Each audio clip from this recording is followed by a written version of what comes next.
Hello everyone, অনুরাগী ছোঁয়া সিরিয়ালে আজকের পর্বে আপনারা দেখতে পাবেন সুদীপা জানে না অভ্র তার ভাসুর, তারপরও ট্রিটমেন্ট করতে থাকে। সুদীপা বলে, দাদা দাদা শুনতে পাচ্ছেন আমার কথা?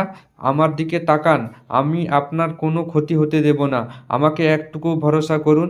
তারপর সুদীপা বলে, আপনার বাড়ি কোথায় বলেন, আপনার বাড়িতে খবর দিতে হবে তো।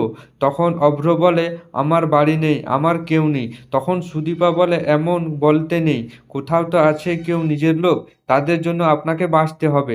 তখন অভ্র বলে, আমি চাই না বাঁচতে। তখন সুদীপা বলে, না না, মরার কথা একবারও মুখে আনবেন না। ঠাকুর আমাদের জীবন দিয়েছে সুখ দুঃখ আনন্দ যন্ত্রণা নিয়ে, সব কিছু নিজেকে বাঁচার জন্য। আপনি বাঁচবেন আর বাঁচাতে আপনাকে হবে, দরকার পড়লে ছোট বোন আপনাকে বাঁচাবে। তারপর অভ্র জ্ঞান চলে যায়। তখন সুদীপা বলে, জ্ঞান হারিয়ে গেছে মনে হচ্ছে, কিন্তু বাঁচতে হবে।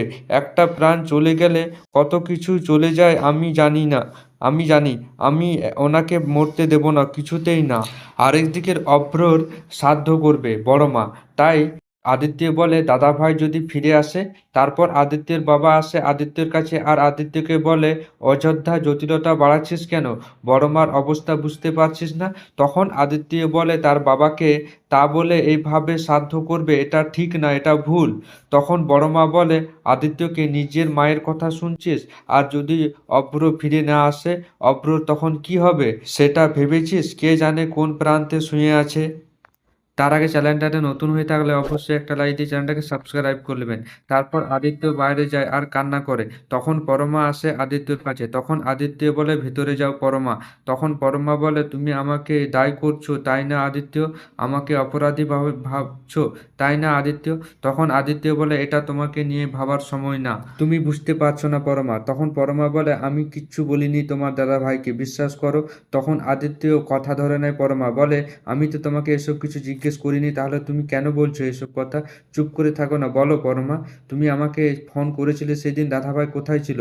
তখন পরমা বলে, আমি জানি না, অন্য কোথা থেকে জেনেছে নাকি আমি জানি না। আরেকদিকে ডাক্তার বলে, সুদীপাকে অভ্রয়কে বাঁচাতে গেলে ব্লাড লাগবে। তখন দীপা বলে, আমি রক্ত দেব। তখন ডাক্তার বলে, তুই রক্ত দিবি? তখন সুদীপা বলে, ওনার ব্লাড গ্রুপ আর আমার ব্লাড গ্রুপ সেম। তখন ডাক্তার বলে, অনেক রক্ত লাগবে, তুই একাই কত রক্ত দিবি? তখন সুদীপা বলে, এত কথা বাড়ায়ও না, ওনাকে বাঁচাবার জন্য, ওকে বাঁচাবার জন্য যা যা লাগে তাই আনো, কিন্তু তাড়াতাড়ি করো।